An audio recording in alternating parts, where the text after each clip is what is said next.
Scríomhacáide agus fáilte go saorann sásta le Cumann na Bhíl. Is mise hOrlagh agus inniu beag mé ag taispáint gá feistis díobh ag úsáid an casóg bán-dearg seo.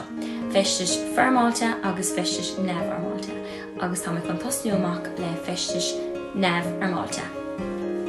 So seo é mo feistis neamharmáilte, tá bútaisí dachmar in fáchabhagum, tá bríste géine fáchabhagum ó Zara agus tá tílé na glas bunúsach fáchabhagum agus ceannig nu é seo é Zara freisin. Don dar feistis carmé an casóg céine le gúna dómh bunúsach agus tá na bútaisí céine fáchabhagum freisin.